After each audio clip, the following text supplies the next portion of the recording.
Por que nos Estados Unidos levantam uma casa em semanas? E aqui no Brasil, uma obra pode durar anos? Porque lá eles constroem paredes de gesso, aquele material que parece papelão por dentro, e aqui a gente jura de pés juntos, no tijolo, no bloco de concreto, como se fossem sagrados. Por que um americano consegue reformar a cozinha num fim de semana? E aqui você precisa contratar o mestre João, esperar ele conseguir os ajudantes, rezar para todos os santos do calendário, e mesmo assim a obra dura 3 meses?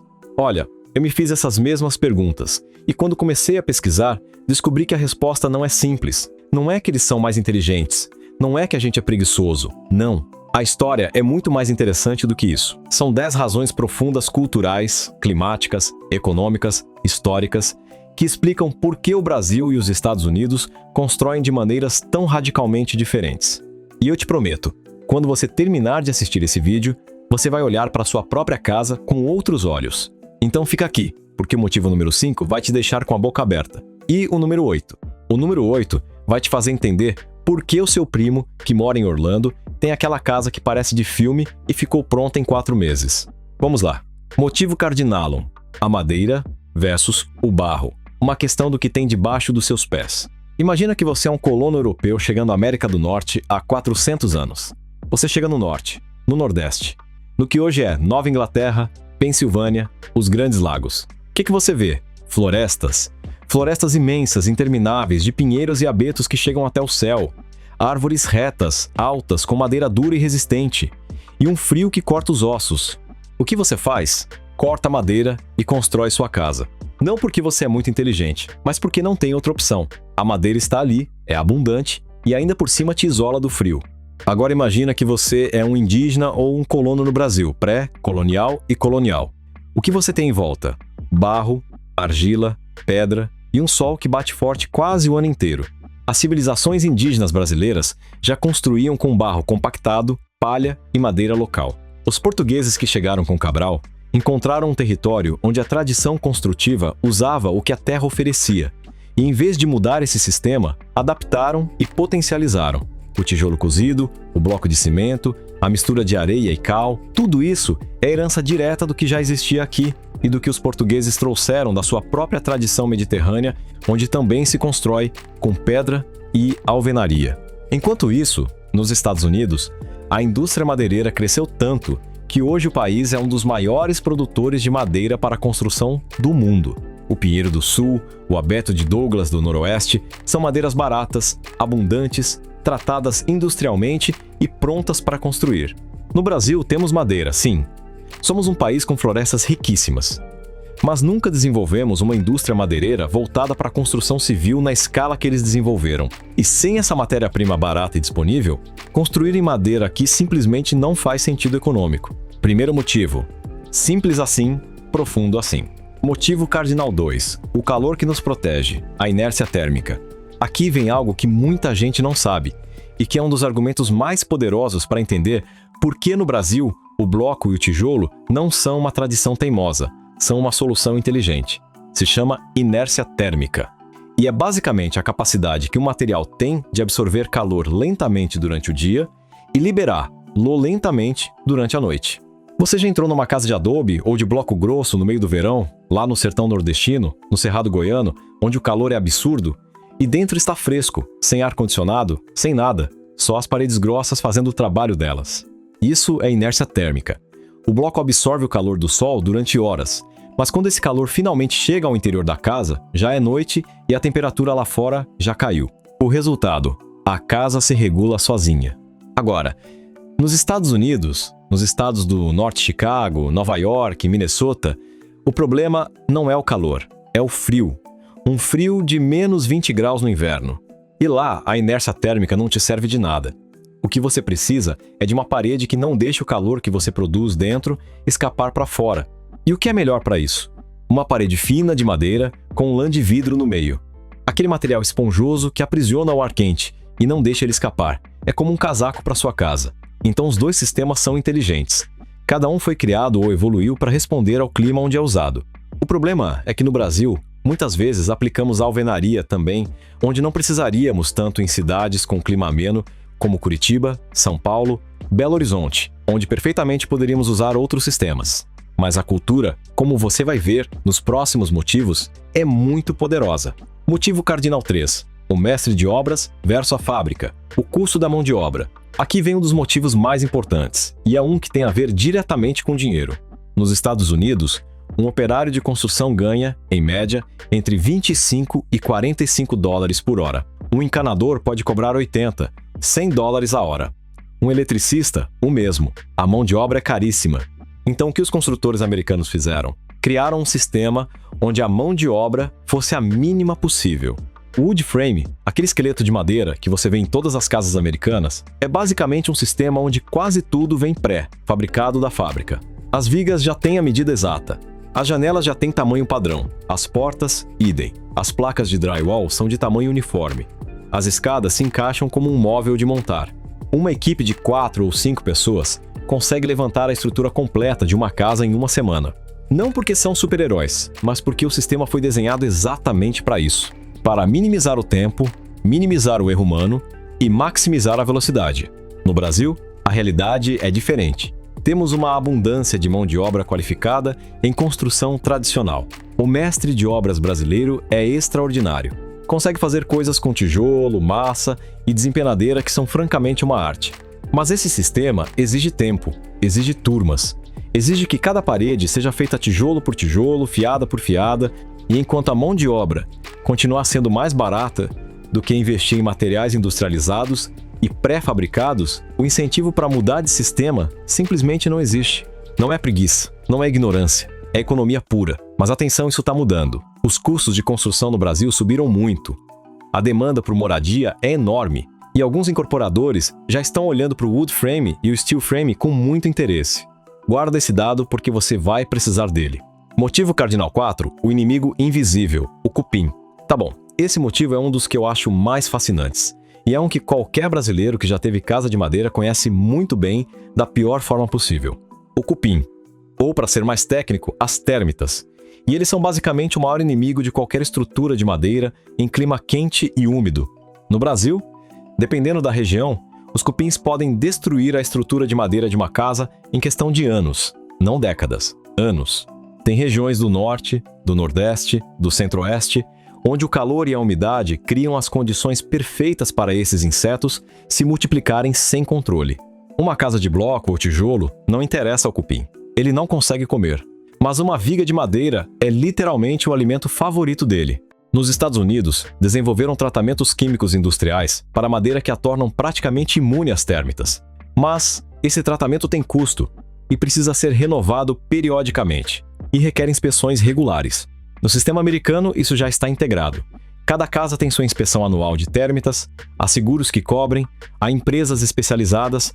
É um ecossistema completo construído em torno desse problema. No Brasil, esse ecossistema não existe nessa escala. E construir em madeira sem esse sistema completo de proteção seria francamente um risco enorme. Por isso, quando você vê uma casa de madeira na beira do rio no Amazonas ou numa cidade do interior do Nordeste, e 10 anos depois ela está meio carcomida, não é porque a madeira é ruim, é porque não temos o sistema completo para sustentá-la. Motivo cardinal 5, a casa para sempre. Nossa cultura e o que significa um lar. Aqui está o motivo que eu prometi. O que vai te fazer parar e pensar. No Brasil, uma casa não é só um lugar para morar. É um projeto de vida. É o patrimônio que você vai deixar para seus filhos. É o lugar onde nasceram seus sobrinhos, onde velaram seus avós, onde se fazem as festas juninas, os aniversários de 15 anos, os churrascos de domingo. A casa brasileira tem uma dimensão emocional e cultural que vai muito além de 4 paredes e um telhado. E nesse contexto, como você vai construir? Lá de madeira, daquele material que parece que balança quando você anda, com aquelas paredes que soam ocas quando você bate, com aquela sensação de que se você empurrar forte a parede cede, o bloco e o tijolo se sentem sólidos, se sentem permanentes, se sentem como algo que vai durar 100 anos. E isso, para o brasileiro médio, é fundamental. Nos Estados Unidos, a relação com a casa é diferente. O americano médio muda de casa várias vezes na vida. Compra, vende, se muda para outra cidade por causa do trabalho, volta a comprar. A casa é mais um ativo financeiro do que um projeto de vida multigeracional. Então, que dure 30 ou 40 anos em perfeitas condições, com manutenção adequada, é suficiente. Não precisam que dure 100 anos. Essa diferença cultural é enorme. e explica por que, mesmo que você demonstre para um brasileiro que o wood frame é mais rápido, mais barato e tecnicamente igual em segurança. Muitas vezes a resposta vai ser: não, obrigado, eu quero minha casa de material. Não é ignorância, é identidade. Motivo cardinal 6, e como você leva até lá? A logística de um país continental. O Brasil é um país gigantesco, com uma geografia brutal: serras, sertões, florestas, Pantanal, litoral e uma malha rodoviária que, sejamos honestos, nem sempre está nas melhores condições. Um saco de cimento de 50 quilos cabe em qualquer caminhonete. Um pacote de tijolos cabe num caminhão simples. A construção tradicional brasileira está perfeitamente adaptada para chegar a qualquer canto do país, por piores que sejam as estradas. Agora imagina querer levar painéis de madeira pré-fabricada, estruturas de steel frame ou placas de drywall de grande formato até uma comunidade no interior do Maranhão ou no município do interior do Amazonas com estrada de chão. A logística complica enormemente. O custo sobe, a viabilidade cai. O sistema de construção tradicional brasileiro tem uma flexibilidade logística impressionante. Você consegue bloco em quase qualquer cidade do país. Você consegue misturar concreto com uma betoneira básica que cabe em qualquer terreno. Você pode interromper a obra e retomá-la, sem que os materiais se percam.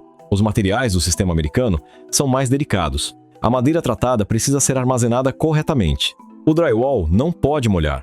Os painéis pré-fabricados precisam de guindastes e equipamento especializado para serem instalados. Num país com a complexidade geográfica e logística do Brasil, isso não é detalhe, é fator decisivo. Motivo cardinal 7, o banco não financiava: a história do crédito.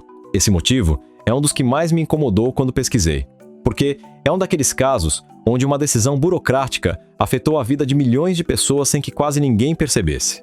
Durante décadas, e estamos falando dos anos 70, 80, 90, os bancos brasileiros e as instituições de habitação, como a Caixa Econômica Federal, tinham critérios muito específicos sobre que tipo de construção podiam financiar. E basicamente, se sua casa não fosse de material sólido, isto é, tijolo, bloco, concreto, o crédito era muito difícil de conseguir, ou vinha com condições muito piores. A lógica bancária era simples: se a casa vale menos, se é menos durável, se em caso de inadimplência não conseguimos recuperar o valor do bem, então é um risco maior para nós. O resultado? Gerações inteiras de brasileiros que, mesmo que quisessem experimentar outros sistemas de construção, se deparavam com o banco simplesmente não financiando.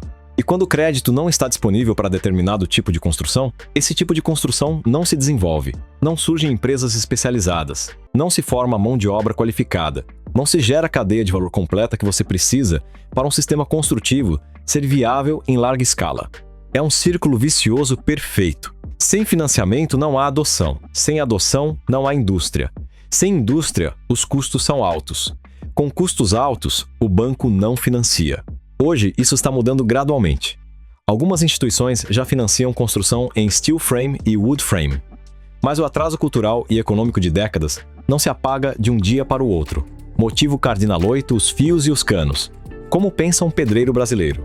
Aqui vem algo muito interessante que tem a ver com como se faz a instalação elétrica e hidráulica em cada sistema, e como isso reflete uma filosofia completamente diferente de construção.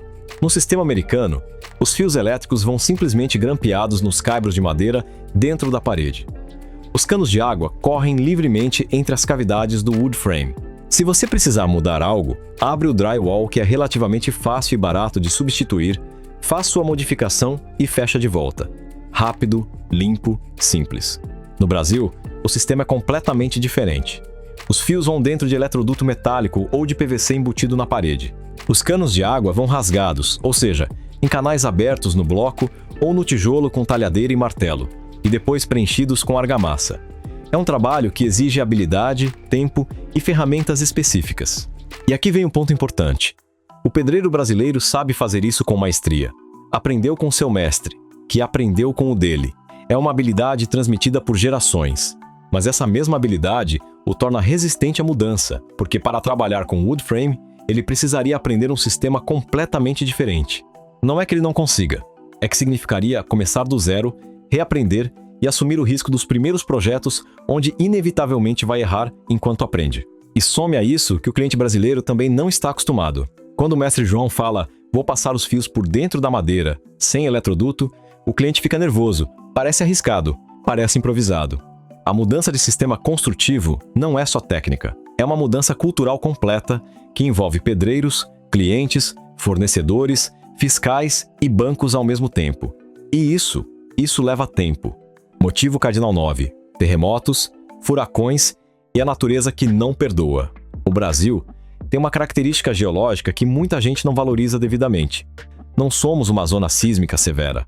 Diferente do Japão, do Chile, do México, países onde os terremotos são uma ameaça constante e real, o Brasil tem uma das placas tectônicas mais estáveis do mundo. Mas não significa que somos livres de desastres naturais. As chuvas torrenciais do verão, os deslizamentos de encosta, as enchentes no norte e no nordeste, os temporais no sul, tudo isso coloca à prova qualquer estrutura. E aqui tem algo importante que muita gente não sabe.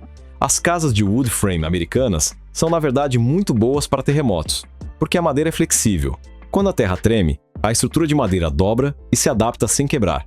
Uma estrutura rígida de concreto pode rachar ou colapsar se o movimento for muito violento.